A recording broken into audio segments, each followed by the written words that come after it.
Коллегалар, эгерде кошулганга таксопарк издеп жатсаңар, татыктуу таксопарк сунуштайм баардыгыңарга. Белес таксопаркына кошулуңуздар. Парковый самозанятый болуп, Россиянын любой шаарынан кошулуп иштесеңиздер болот. Болгону 1% болот. Эгерде Москва шаарында иштеп, бизден электронный путевой лист алсаңар, паркинг комиссиясы болгону 2% болот. Андан тышкары дагы арендага, выкупка машиналар бар. Эгерде арендага машина алып же выкупка машина алып иштесеңер, паркинг комиссиясы 3% болот. Бардык керектүү документтерди жазап бергенге жардам беребиз. Кисарт, аттестация өтүп беребиз. Эгерде очный болуп калса делечи, трудовой договор аркылуу дагы кошуп баштадык. Бардык маалыматты подробно экрандагы телефон номерлерге чалып, жазып билсеңер болот. Кудай буйрса, бүгүн көптөн бери таксиге чыга элек болчумун. Бүгүн кудай буйрса таксиге чыгып иштеп, ушул комфорт тарифинде жумуш кандай болуп атат, ошону силерге тартып көргөзөйүн деп атам. Көбү сурап атышат, Москвада иш кандай болуп атат, документтерди сурап атабы же сураган жокпу, сменаны тартып көргөз депчи. Ошол суроолор боюнча ушул видеону тарттым. Бул видео менен бөлүшүп койгула, лайк басып койгула, комментарий калтырып койгула. Эгерде видео жакса да, жакса. Эгерде жакпаса дагы жазгыла, ачык элечи. Экиден ашты, машинаны чек-чейтип жууп, линияга чыгайын десем, включите комфорт дейт, диагностикага кирсем, пройдите фотоконтроль дейт. Фотоконтроль автомобиля өтүш керек экен. Окей. Машинаны азыр өтө коелу, чек-чейтип туруп, анан жумушту баштайбыз буюрса. Так, мынакей. Тарс.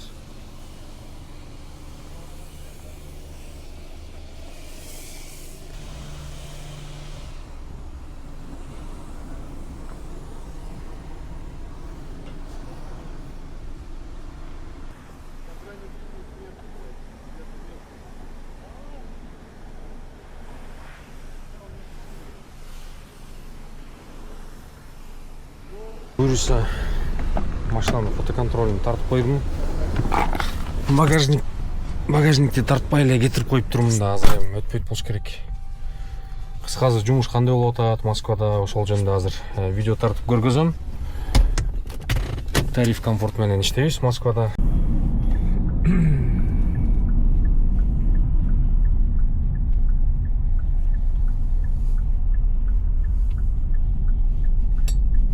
Гаиге түшүп контент кылайын десең, гаи жокко, гаи жок.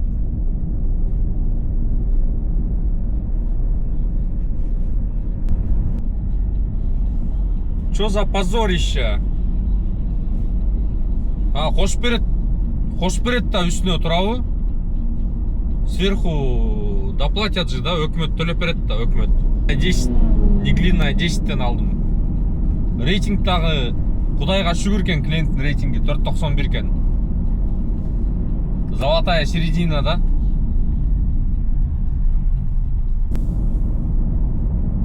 Желание болот ау барганга.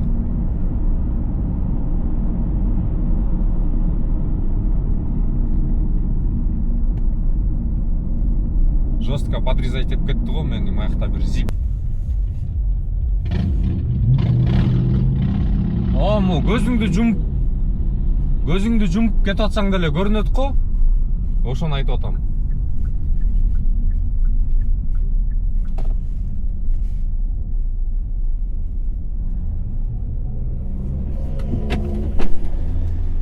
Здравствуйте.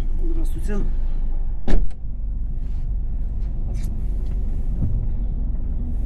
Академика Капицы 22, да? Все верно. Так. 37 минут показывает ехать. Я думаю, быстрее доедем. Здорово.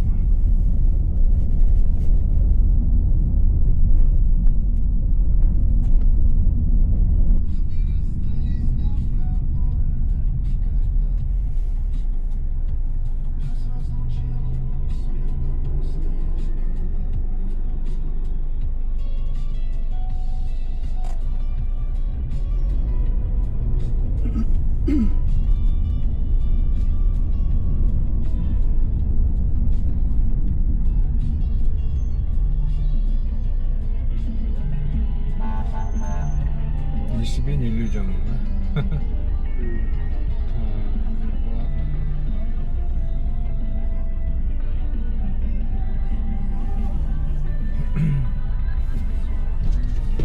Я специально сюда остановился, чтобы Вас очень людям тяжелая помешать. работа, хорошего вам настроения. Спасибо, спасибо.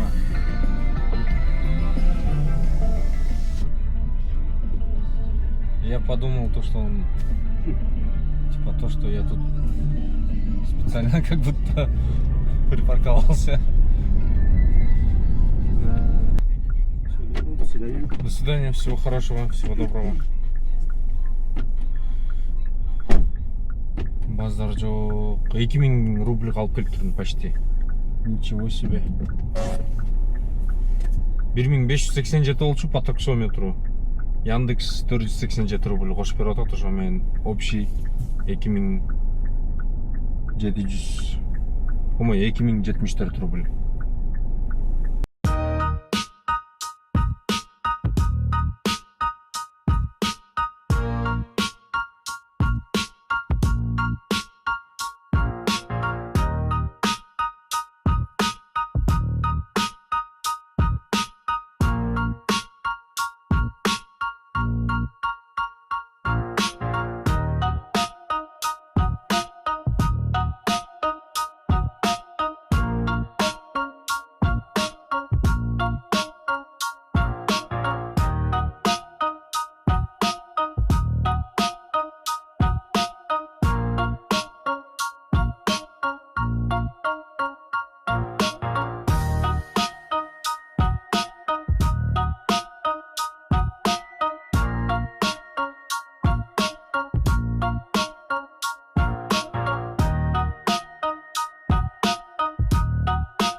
Алло, здравствуйте.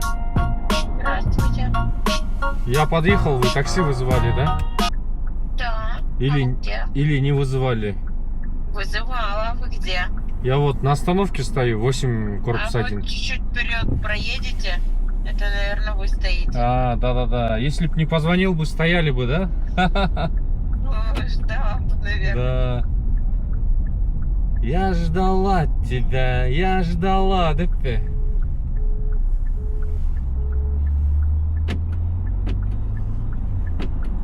Базар жоқ. С бокальчиком шампанского садится. Я к вам, да? Здравствуйте, да-да-да. Еще? С бокалом шампанского, да? Спасите меня. В Митино, да, поедем? Хочу домой, не могу. Так хорошо. Да. А тут не очень.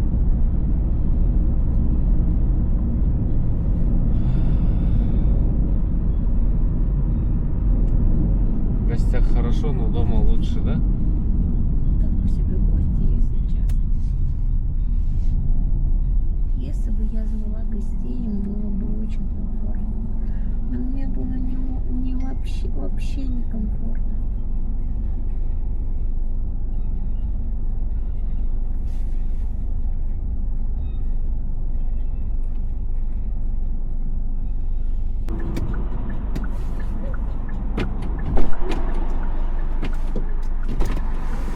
Здравствуйте.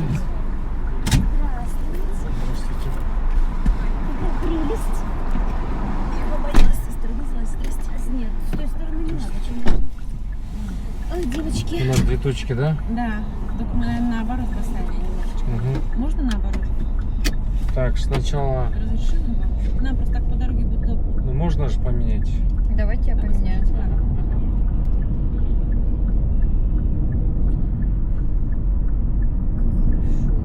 Надо, наверное, закрыть Энгельса. Не-не-не, сейчас я И просто там можно поменять и все. Скажите, как? Менять, поменять. Ну, по дороге просто. Скажите, как. Юлечка, ты мне напиши, пожалуйста, сколько. Мы завтра что, собираемся? В обед? Обедаем? Гуляем? Или у нас... Да. Нет, давайте, наверное, мы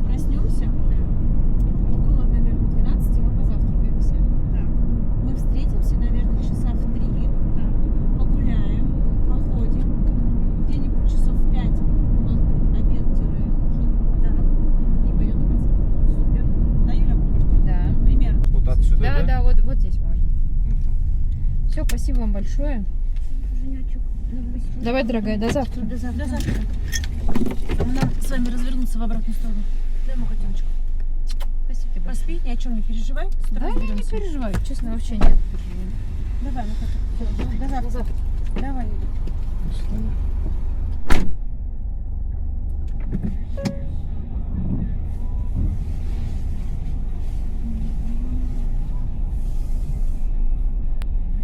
Давно не переезжали домой, солнце.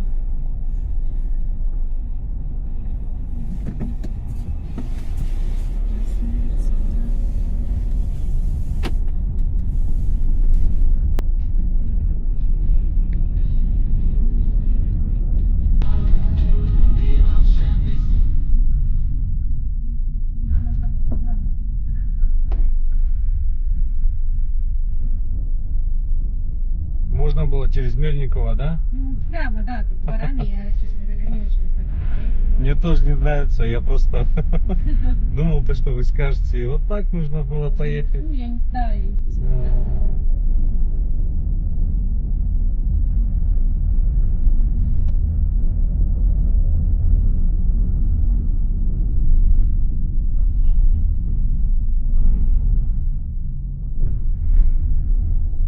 Я бы сняла, здесь не ездила, поэтому мне надо.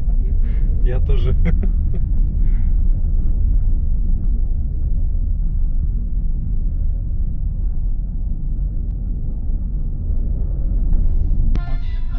Всего хорошего, до Да, свидания. спасибо. Всего доброго. Спасибо.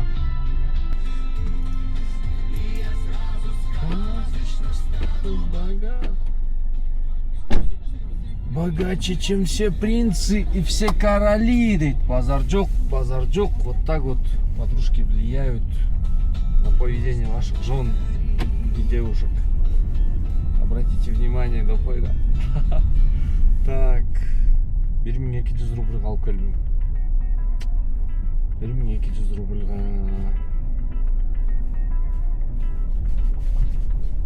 Біз қазір жеги почти саат 1-де шыққам.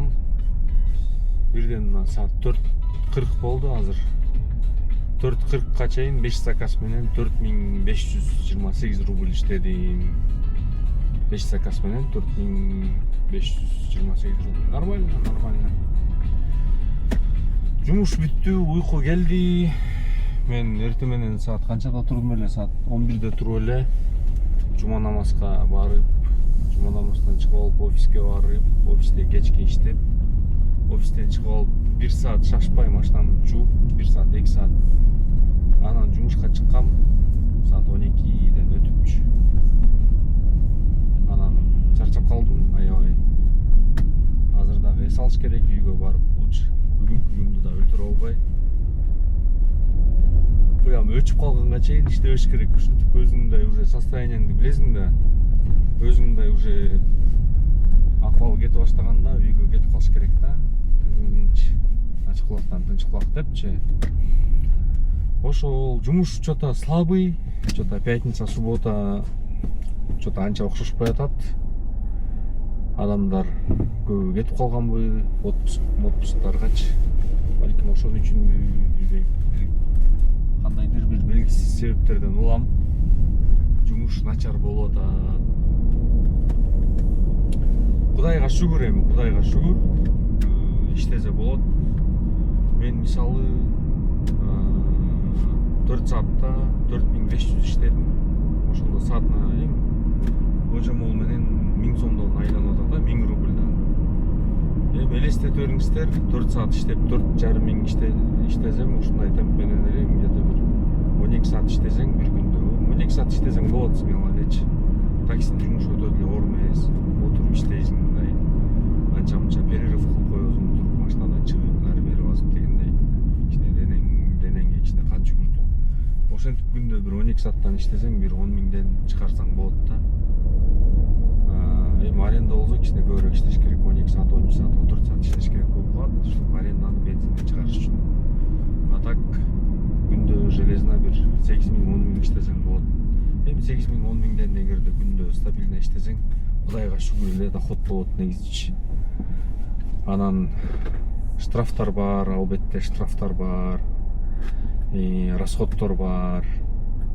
Машинаң эгерде өзүңдүкү болсо машинаңды майын алмаштырышың керек, ремонт кылышың керек, дөңгөлөк алышың керек дегендей. А эгерде мисалы машинаң өзүңдүкү болбой, мисалы аренда болсо, аренда төлөш керек баары бир. Бензин куюш керек в любом случае.